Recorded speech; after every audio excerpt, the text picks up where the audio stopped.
The Miami Marlins will be entering the second season of an organizational rebuild in 2019. As is the case with all rebuilds, Miami experienced a healthy dose of inconsistency in the first year of work.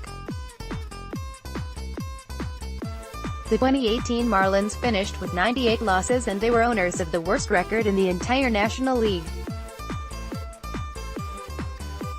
The 2019 squad will likely see struggles along the way, but may improve on that record. Miami traded away All-Star J.T. Realmuto this offseason and could struggle to score runs at times. While the offense could be an issue, Miami's pitching gives the team a reason for hope. The Marlins had one of the best pitching staffs this spring and will hope for some of that success to carry over into the regular season.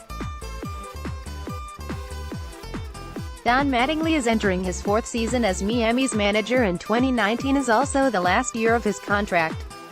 Showing improvement from 2018 could go a long way to getting Mattingly a new deal in 2020.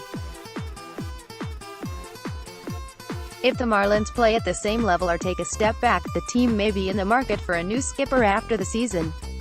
Miami's starting lineup will feature some new names, along with a few players from last season. With Realmuto gone, Miami's new main offensive weapon could be third baseman Brian Anderson. After playing the outfield for much of 2018, Anderson will be moving back to third base to begin the 2019 season. Anderson performed admirably in the outfield, but Miami feels he could provide more value to the team at the hot corner. Lewis Brinson is arguably the most important player for Miami to see success from this season. Brinson struggled for much of 2018, after coming over the Christian Yelich trade. The former top prospect will need to show more this season or the Marlins could begin looking elsewhere for help in the outfield. Brinson is full of talent and promise, but has yet to put it together at the big league level. Jorge Alfaro will be Miami's new starting catcher, following his acquisition in the Realmuto deal. Alfaro might not post the numbers Realmuto is capable of, but the catcher brings plenty of talent to his new team. Alfaro missed much of spring training due to a banged-up knee, but is expected to be completely ready for regular action. Alfaro played in Miami's final 2 spring games and showed no lingering effects of his knee injury. Starlin Castro will be back at second base for the Marlins in his second season with the team. Castro is a candidate to be traded in July and is in the final guaranteed season of his contract. Castro's contract includes a team option for the 2020 season, which could enhance his trade value. Miami is unlikely to pick that option up, as Castro is due $16 million in the 2020 season. Castro will once again bring some veteran leadership to a young infield. Martin Prado has lost his job at third base on a regular basis, but he should still see plenty of at-bats. The veteran could spend a good amount of time at first base, while also possibly seeing play at other spots around the field. Prado gives Mattingly plenty of options due to his versatility and dependability. Like Castro, the 35-year-old could be a trade candidate in July. Many contending teams would likely love to have a player such as Prado down the stretch of the season. Neil Walker signed with Miami in January and will bring a veteran presence to Miami's roster. Walker is coming off a down year with the New York Yankees, but he had some success as recently as 2017. Walker played all over the field for the Yankees last year and he could serve in a similar role for the Marlins. The 33-year-old could be dealt at the trade deadline, if he has a big first half for the Marlins. Curtis Granderson will be in Miami's outfield on opening day and will be a regular in the daily lineup.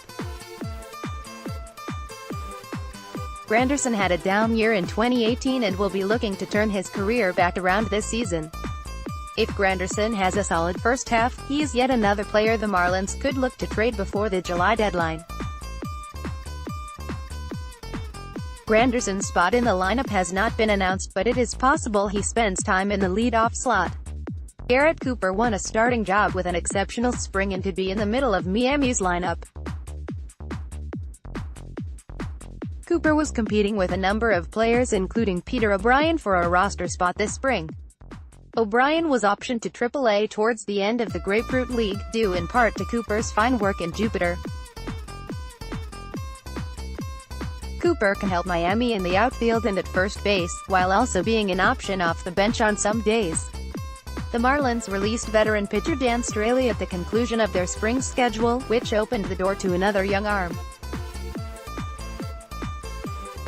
With Straley out of town, Miami's rotation will feature Jose Urena, Pablo Lopez, Trevor Richards, Caleb Smith and Sandy Alcantara. The Marlins moved Wei-Yin Chen into the bullpen, following a rough spring for the veteran pitcher. Urena is being handed on the ball on opening day and he will look for better results than he had a year ago. Urena allowed a home run on the first pitch of the 2018 season and ended up taking the loss. Urena ended up not winning a game until June, when he was the owner of a rough 0-7 record. As Miami's de facto ace, Urena will need to be more consistent this season. The right-hander won all 5 of his September starts to end the 2018 season, which should give Miami some confidence heading into this one. Lopez allowed 2 runs in his 20 spring innings, while striking out 16. The 23-year-old only walked 1 player all spring and will be looking to build on a decent 2018 campaign. When the spring began, Lopez was a question mark even beyond the staff.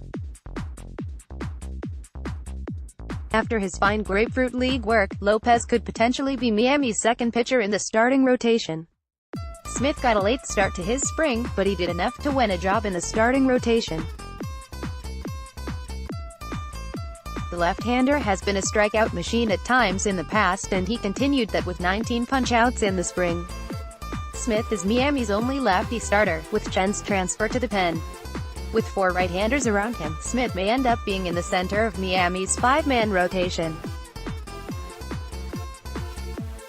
Alcantara is a project in the works and his progression should continue in 2019. After coming over in the Marcell Ozuna trade, Alcantara spent time in both the minors and big leagues last season. The results were mixed, but the potential for greatness was clear.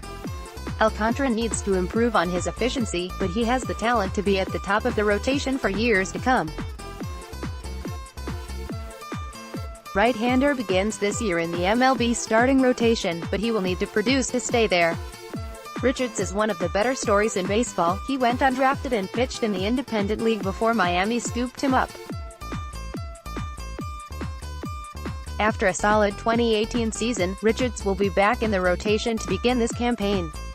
The 25-year-old came out of nowhere to join the organization's depth chart and now sits near the top of it. If Richards can build on his success from 2018 and from spring training, Miami could have one of the more solid rotations in the league. The Marlins will begin the season without an official closer, but that could end up changing.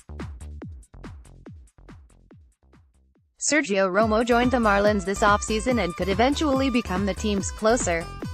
In the meantime, Romo will be one of several options for Mattingly to turn to at the end of games.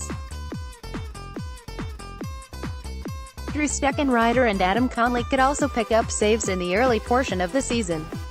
Miami's bench is promising, though it could lack power in the early going. Miguel Rojas and J.T. Riddle figure to share time at shortstop. Both will likely pick up a considerable amount of pinch-hitting opportunities. Chad Wallach will be Miami's backup catcher and is on the team more for his work behind the plate. Rounding out Miami's bench will be Rosel Herrera, who won a job during the spring. Herrera swiped 4 bags in the Grapefruit League and will likely see some pinch-running opportunities. Herrera could also be a defensive replacement for Miami at times. National League East is one of the toughest divisions in baseball, but it could be just the kind of challenge this young club needs. Taking on some of the best talent in all of baseball on a regular basis could potentially speed up the development of some of Miami's young roster. This season should also give the front office a better idea of what it needs to add to the roster going forward. Miami's 2019 season will get underway with a game against the Colorado Rockies on Thursday at Marlins Park.